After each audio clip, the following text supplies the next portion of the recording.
어서오세요. 나비 캘리그라피입니다.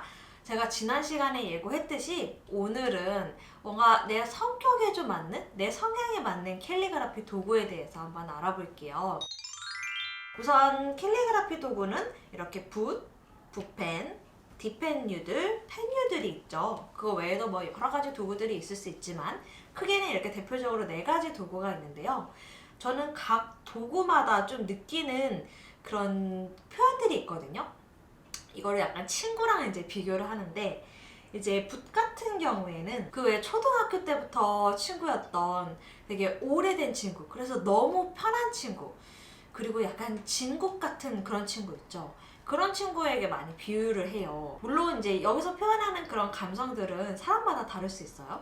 근데 저 같은 경우에는 이 붓은 화선지에 쓰잖아요. 화선지라는 거는 번짐이 있는 종이죠. 그래서 이 도구가 먹물을 얼마큼 머금고 있느냐에 따라서 내가 얼마큼 이제 눌러 쓰거나 띄어 쓰는 것, 또 얼마큼 속도를 주느냐에 따라서 굉장히 다양한 표현이 나오거든요. 이 수많은 도구들에서도 여러 가지 표현이 있지만 이 화선지 위에 붓으로 표현하는 글씨에는 가장 많은 표현이 담겨 있다고 생각을 해요. 그래서 되게 이 친구 참 진국이네 라는 생각도 들고요. 또 계산된 글씨가 아니에요. 큰 종이에다가 이제 이렇게 써 내려가다 보면은 얘가 이제 먹물량에 따라서 번지기도 하고 막 거칠게 갈필이 나기도 하기 때문에 그날의 내 컨디션, 내 기분, 그 순간의 내 감정에 따라서 글씨가 굉장히 달라요. 앞장 쓴 거, 뒷장 쓴 거, 그 다음 장 쓴 거 똑같은 글씨가 하나도 없거든요. 그러니까 내 기분, 내 감정을 그대로 다 받아주는, 어떻게 표현을 해도 다 다른 결과물들이 나오는 그런 느낌 때문에 막 예민하게 내가 맞춰줘야 되는 친구가 아니라 네가 뭘 하든 나 상관없어, 그냥 네가 하고 싶은 대로 다 해봐, 난 괜찮아 라고 말하는 약간 그런 편안한 친구 같은 느낌이 들어요. 그래서 얘를 저는 오래된 아주 편안한 진국 같은 친구다 라고 이렇게 표현을 많이 하고요. 근데 또 그에 반해 이제 붓펜 같은 경우에는 이 붓이 가지고 있는 장점을 어느 정도 가지고 있으면서도 붓펜이 가지고 있는 가장 큰 장점이 언제 어디서든 편하게 쓸 수 있다는 거잖아요. 그래서 얘 같은 경우에는 약간 진짜 막 같이 밥 먹고 영화 보고 쇼핑하고 약간 이런 친구 있죠. 편하게 만나서 캐주얼하게 같이 막 여기저기 놀러 다니고 하는 친구들, 약간 그런 친구 같은 느낌이 들어요. 요 딥펜 같은 경우에는 제가 수업 때도 많이 얘기하는데 딥펜을 처음 접하시는 분들은 그냥 잉크에 찍어서 그냥 쓱쓱쓱 쓰면 뭔가 잘 나오겠지라고 생각하시는 분들이 많은데요. 얘는 되게 까칠한 소녀 같은 느낌이에요. 왜냐하면 펜촉이 종이 위에서 그렇게 편안하게 써지는 도구는 아니거든요. 근데 이제 여러 가지 이제 그 잉크에 찍어 쓰는 과정들이나 이런 것들이 이제 되게 아날로그적이면서도 되게 서양의 분위기를 풍기는 분위기 있는 도구이기는 해요. 근데 얘 같은 경우에는 이제 펜촉, 잉크, 종이, 그리고 쓰는 사람 필압이 궁합이 잘 맞아야 돼요. 그러니까 세밀하게 굉장히 신경 써야 될 것들이 많은 그런 도구예요. 그래서 얘는 저는 좀 까칠한 소녀 같다라고 표현을 많이 하고요. 펜유들은 사실은 일상생활에서 언제 어디서든 볼 수 있잖아요. 그리고 이런 것들은 이제 손글씨 같은 것들을 많이 쓰죠. 그래서 저는 얘를 동네 꼬마 애들 같다는 표현을 많이 써요. 언제든 편안하게 까불까불거리면서도 쓸 수 있는 약간 그런 도구잖아요. 그런데 그냥 동네 꼬마가 아니라 약간 예의 바른 동네 꼬마 같다라는 표현을 많이 하거든요. 왜냐하면 얘네들로 쓰는 글씨들은 막 이렇게 자유롭게 쓰는 이런 그림 같은 글씨보다는 주로 이제 정자체, 이렇게 규격 통일성이 많이 가미된 그런 손글씨류들을 많이 쓰잖아요. 선 하나하나가 되게 곧게 되어 있는 그런 글씨들을 많이 쓰다 보니까 되게 동네 꼬마이기는 한데 막 예의 바른 동네 꼬마, 약간 이런 느낌들이 많이 들더라고요. 이제 성향이 이렇게 좀 두 개가 갈린다라고 보시면 되는데요. 얘네 같은 경우에는 붓 도구 자체가 굵기 표현도 굉장히 다양하게 표현이 돼요. 근데 그게 내가 뭐 굵기를 막 2mm, 3mm, 2.5mm 이렇게 계산해서 쓸 수 있는 도구들은 아니에요. 내가 쓰는 거에 따라 굉장히 우연성이 많이 나오는 글씨들이기 때문에 약간 내 성격이 1, 2mm도 딱 맞아야 되고, 나는 정말 꼼꼼하고 내가 생각한 그대로가 딱 표현돼야 되고, 약간 이런 성격이면 사실 이쪽 도구들이 더 분위기가 맞고요. 나는 꼭 그렇지 않고 그날그날 내 기분에 따라서 좀 다양하게 표현되는 게 좋아. 나는 좀 창의적인 글씨들이 좋아. 약간 요런 속의 성격이라면 요런 도구들이 조금 더 맞죠. 저도 이제 여러 가지 도구들을 다 써봤는데 저는 좀 자유롭게 표현되는 게 좋더라고요.